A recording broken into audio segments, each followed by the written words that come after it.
Hello, welcome back to the Poem of the Man God, Volume 1. This is Chapter 7. The Son has put his wisdom on his mother's lips, Part 2. The little Virgin Mary continues. Oh, you can see then that I must be a virgin. I must. If he wants a virgin as his mother, it means that he loves virginity above all things. I want him to love me, his maiden, because of the virginity which will make me somewhat like his beloved mother. This is what I want. I would also like to be a sinner, a big sinner, if I were not afraid of offending the Lord. Tell me, Mummy, can one be a sinner out of love for God? Out of love of God? But what are you saying, my dear? I don't understand you. I mean to commit a sin in order to be loved by God, who becomes the Savior. Who is lost is saved. Isn't that so? I would like to be saved by the Savior, to receive his loving look.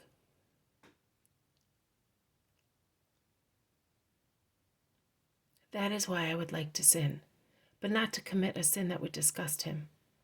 How can he save me if I do not get lost? Anne is dumbfounded. She does not know what to say. Joachim helps her.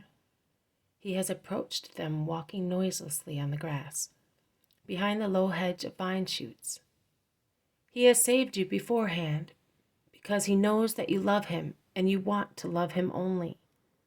So you are already redeemed, and you can be a virgin as you wish, says Joachim. Is that true, Daddy?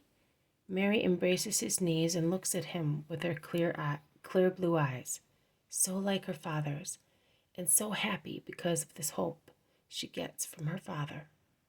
It is true, my little darling. Look, I was just bringing you this little sparrow that at its first flight landed near the spring.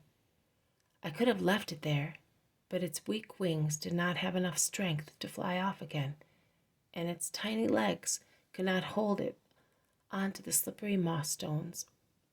It would have fallen into the water, but I did not wait for that. I took it, and now I am giving it to you. You will do what you like with it. The fact is that it was saved before it fell into danger. God has done the same with you. Now tell me, Mary, have I loved the sparrow more by saving it beforehand, or would I have loved it more saving it afterwards? You have loved it now because you did not let it get hurt in the cold water. And God has loved you more because he has loved you before you sinned. And I will love him wholeheartedly, wholeheartedly. My beautiful little sparrow, I am like you. The Lord has loved us both equally by saving us. I will now rear you, and then I will let you go. And you in the forest, and I in the temple, will sing the praises of God. And we shall say, please send the one you promised to those who expect him. Oh, Daddy, when are you taking me to the temple? Soon, my dear. But are you not sorry to leave your father? Yes, very much, but you will come. In any case, if it did not hurt, what sacrifice would it be? And will you remember us? I always will.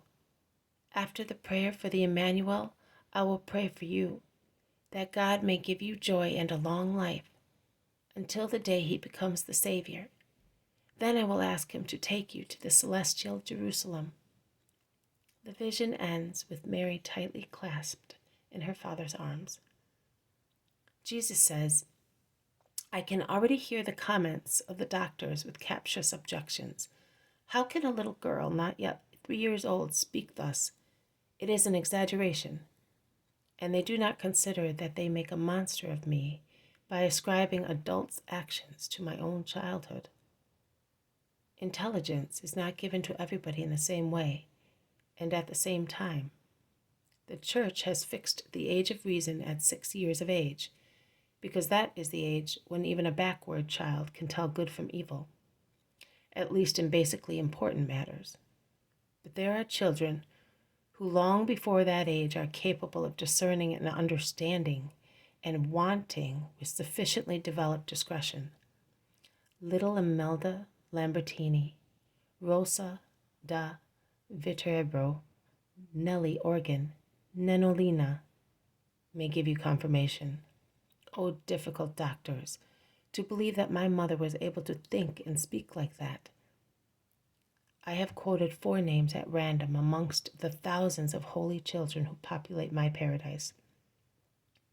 After reasoning on earth as adults for possibly more or fewer years. What is reason? A gift of God. God can therefore give it as he wishes, to whom he wishes, and when he wishes. Reason, in fact, is one of the things that make you more like God, the intelligent and reasoning spirit.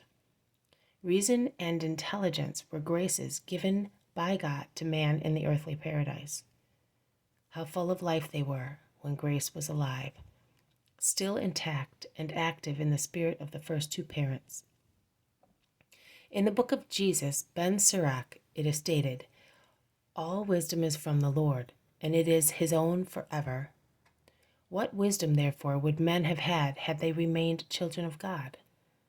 The gaps in your intelligence are the natural fruits of your fall from grace and honesty. By losing grace, you banished wisdom for centuries.